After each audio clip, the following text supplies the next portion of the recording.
عن عبد الله بن مسعود رضي الله تعالى عنه عن النبي صلى الله عليه وسلم أنه يقول اللهم إني أسألك الهدى والتقى والعفاف والغنى۔ حضرت عبداللہ ابن مسعود رضی اللہ تعالی عنہ بیان کرتے ہیں کہ جناب نبی کریم صلی اللہ علیہ وسلم اکثر و بیشتر یہ دعا مانگا کرتے تھے، اللہم انی اسألک الہدی والتقی والعفاف والغنی، اے اللہ میں آپ سے ہدایت مانگتا ہوں، تقوی کا سوال کرتا ہوں، پاک دامنی کا سوال کرتا ہوں اور غنا کا سوال کرتا ہوں۔ جناب نبی کریم صلی اللہ علیہ وسلم کی جتنی بھی دعائیں ہیں، جو دعائیں آپ نے مانگی ہیں یا جن دعاؤں کی آپ نے امت کو تلقین فرمائی ہے، اگر غور سے دیکھا جائے تو آپ کی ہر دعا وہ الہامی دعا ہے، اور در حقیقت اس دعا کا مضمون خود حق تعالی جل شانہ نے جناب نبی کریم صلی اللہ علیہ وسلم کو سکھلایا اور بتلایا۔ اور جتنی دعائیں آپ نے مانگی یہ امت کو تلقین فرمائی، ان میں قدر مشترک بات یہ ہے کہ کوئی دعا ایسی نہیں ہے کہ جو وہ دعا دنیا کا کوئی ذہین اور فطین آدمی مان لیتا،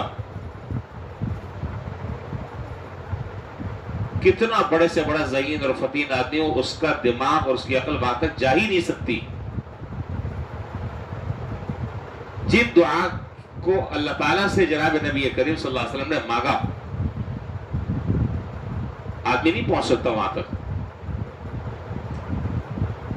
اور یہ اس امت پر احسان ہے جناب نبی کریم صلی اللہ علیہ وسلم کا کہ آپ نے امت کو ایسی ایسی دعائیں مانگنے کی تلقین فرمائی، اور ایسی ایسی دعائیں مانگ کر آپ نے امت کے سامنے اپنے اسوہ حسنہ پیش کیا کہ انسان کی عقل اور دماغ دنگ رہ جاتا ہے۔ اسی لیے اکثر میں یہ بات کہا کرتا ہوں کہ یہ جو دعائیں ہیں جو حضور صلی اللہ علیہ وسلم سے منقول ہیں، یہ الہامی دعائیں، اور اللہ تعالیٰ نے یہ دعائیں سکھائی ہیں حضور صلی اللہ علیہ وسلم کو، اور بذریعہ وحی آپ کو یہ دعائیں بتلائی گئی ہیں اور اس کی تلقین کی گئی ہے، اور پھر آپ نے امت کو یہ باتیں بتائیں۔ اور یہ بات جو میں عرض کر رہا ہوں کہ دنیا کا کوئی ذہین آدمی بھی وہ چیزیں نہیں مانگ سکتا جو حضور نے مانگی۔ اس کی وجہ کیا ہے؟ وجہ یہ ہے کہ جہاں انسان کی عقل جواب دے جاتی ہے، اس کے آگے سے وحی کا آغاز ہوتا ہے، وہاں سے آگے وحی شروع ہوتی ہے۔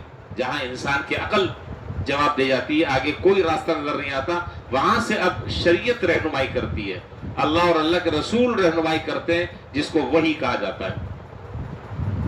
بہرحال تو دعائیں تو بہت ساری ہیں جو حضور صلی اللہ علیہ وسلم نے دعائیں مانگی بھی ہیں اور آپ نے امت کو تلقین بھی فرمائی ہے، اور وہ ساری کے ساری دعائیں جامع ترین دعائیں ہیں۔ ان دعاؤں میں سے آج ایک دعا کا تذکرہ ہے، وہ دعا وہ ہے جو میں نے بھی آپ کے سامنے دہرائی ہے، پھر دوبارہ دہرا دیتا ہوں، اللہم انی اسألک الہدی والتقی والعفاف والغنی۔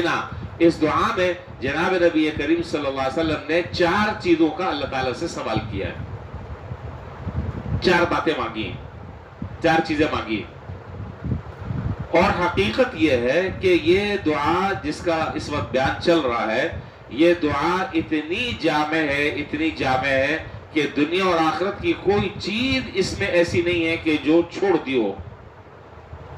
دنیا اور آخرت کی تمام بھلائیاں، تمام کی تمام خیریں اللہ تعالیٰ نے اس ایک دعا کے 4 الفاظ کے اندر جمع فرما دی ہیں۔ سیدھے سیدھے سے 4 الفاظ ہیں، مختصر سے۔ اس کو کہا جاتا ہے کہ سمندر کو کوزے میں بند کرنا، اس کو کہا جاتا ہے۔ یہ محاورہ یہاں پر فٹ ہوتا ہے۔ دیکھیے وہ کیا 4 چیزیں، اور یہ جو بات میں عرض کر رہا ہوں کہ دنیا اور آخرت کی تمام چیزیں اس کے اندر آ گئی ہیں۔ اب آپ اس دعا پر جب غور کریں گے اور اس دعا کا جب آپ مطلب سمجھیں گے تو آپ خود سمجھ لیں گے کہ کوئی چیز نہ دنیا کی رہی نہ آخرت کی رہی جو حضور نے نہ مانگی ہو۔ سب سے پہلے نمبر پر ہے ہدایت۔ اے اللہ میں آپ سے ہدایت مانگتا ہوں، میں سیدھے راستے پر چلنے کی توفیق مانگتا ہوں۔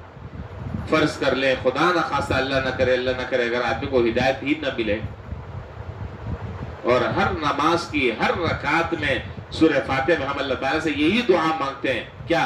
اہدنا الصراط المستقیم صراط الذین انعمت علیہم، کبھی سوچ کر نہیں پڑھا، بس رٹا ہے پڑھ لیتے ہیں۔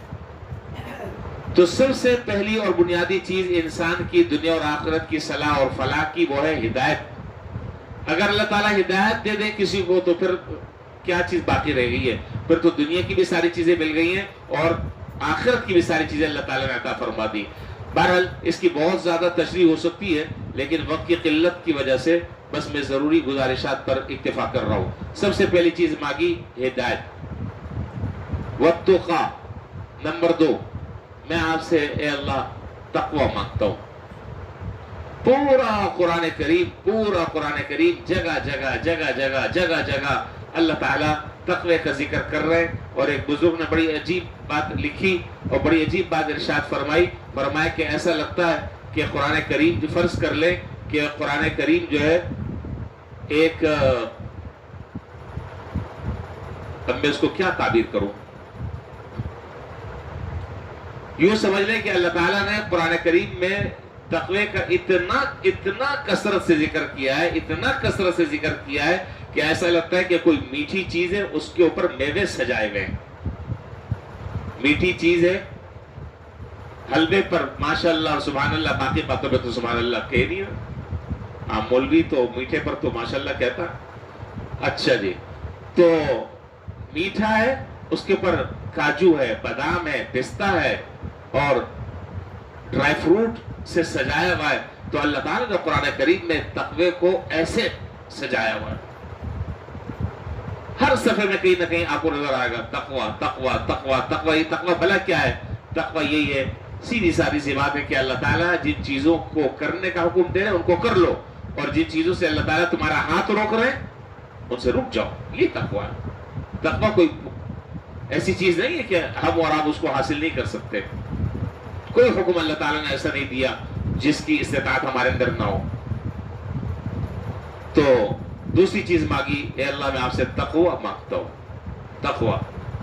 تیسری چیز والعفاف، عفاف کہا جاتا ہے، اسی سے ہے عفت، پاک دامنی۔ اے اللہ میں آپ سے پاک دامنی کا سوال کرتا ہوں، میں آپ سے پاک دامنی کا سوال کرتا ہوں۔ چوتھے نمبر پر فرمایا کہ والغنا، غنا کا معنی کیا ہے؟ کہ جو کچھ آپ نے میرے لیے مقدر فرما دیا ہے بس مجھے اس پر دل سے راضی رہنے کی توفیق دے دے، بس وہ میرے لیے کافی ہو جائے، مجھے کسی کے سامنے ہاتھ پھیلانے کی ضرورت نہ پڑے، کسی سے بھیک مانگنے کی ضرورت نہ پڑے، زبان سے سوال کرنے کی ضرورت نہ پڑے، اس پر دل سے میں قناعت کرنے والا بن جاؤں، مجھے سارے عالم سے مستغنی کر دے، اپنی ذات سے مانگنے والا بنا دے، اس کو کہتے ہیں غنا۔ اب آپ مجھے بتائیں کہ ان 4 چیزوں کے بعد اگر اللہ تعالیٰ کسی کو یہ 4 چیزیں عطا فرما دے، ہدایت بھی مل گئی، تقوی بھی مل گیا، عفت اور پاک دامنی کی زندگی بھی مل گئی، اور اس کو اللہ تعالیٰ نے غنا بھی نصیب فرما دیا، اب کیا چیز باقی رہ گئی؟ کوئی چیز باقی نہیں رہی۔ تو یہ 4 چیزیں بڑی عجیب و غریب ہیں، اس لیے اس دعا کو، یہ دعا بہت جامع دعا ہے، دین اور دنیا کی دونوں ضرورتوں پر مشتمل ہے۔ اس دعا کو یاد کر لیں اور اس دعا کو اپنی ہر دعا میں مانگا کریں، اللہ تعالیٰ سے پڑھا نہیں کریں۔ میں پڑھنے کا نہیں کہہ رہا، میں مانگنے کا کہہ رہا ہوں۔ پڑھنے میں اور مانگنے میں بہت فرق ہے، پڑھنے میں اور مانگنے میں بہت فرق ہے۔ ہم دعا پڑھتے ہیں، دعا پڑھنے کا حکم نہیں ہے، دعا مانگنے کا حکم ہے۔ پھر میں اس دعا کو دوبارہ ایک دفعہ پھر ریپیٹ کر رہا ہوں، اللہم انی اسألک الہدی والتقی والعفاف والغنی۔ اللہ تعالیٰ اس دعا کو مانگنے کی اور اس دعا میں جو کچھ ہے اللہ تعالیٰ ہم سب کو وہ چیزیں عطا فرما دیں۔ وآخر دعوانا الحمدللہ رب العالمین۔